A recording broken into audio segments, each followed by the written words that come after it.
باپ اور بیوی ان میں کوئی تعارض نہیں. وہ عظمت کی جگہ ہے, یہ محبت کی جگہ ہے. وہ اپنے مقام پر قبلے اور کعبے ہے, یہ اپنے مقام پر محبتوں کی ایک ضرورت ہے, زندگی کی ایک رفیق ہے.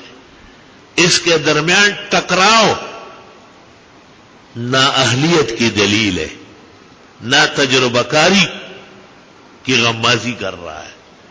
ماں کو اپنی جگہ عظمت کے آنکھ سے دیکھے اور اس کو تلقین کرے کہ آپ میری ماں ہیں, میں آپ سے پیدا ہوں, آپ کی غلامی کروں گا عمر بھر.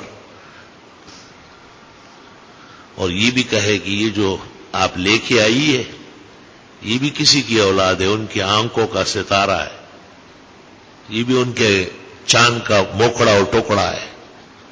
ایسے روڈ سے نہیں اٹھا کے لائی گئی, اس کے بھی اپنی بیٹی کی طرح عزت کرنی ہوگی. اگر میں بیٹا ہوں تو اس کو بیٹی بنانا ہوگا. ان پر یہ واضح کیا جائے کہ اس کے ساتھ ظلم برداشت نہیں ہوگا. ماں باپ آپ کے ہیں, اس کے نہیں ہیں. اس کے اپنے ماں باپ علیحدہ ہے. اپنے ماں باپ دوسروں کے ماں باپ نہ بنائے, یہ حق کسی کو نہیں.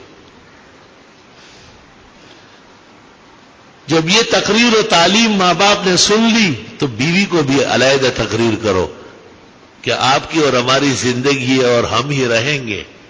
یہ ہمارے قبلے اور کعبے ہیں اور اللہ کا حکم ہے کہ میری توحید کے بعد ان کا احترام و احسان کا خیال رکھنا. مجھے ان کی وجہ سے جنت ملے گی, تو میری مدد کرے آپ اور میرے ماں باپ کو خوش رکھیں.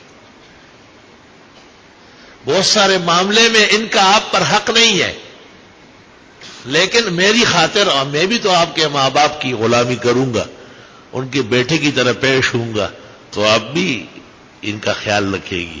یہ علم کا باب ہے, یہ روشن طریقہ ہے.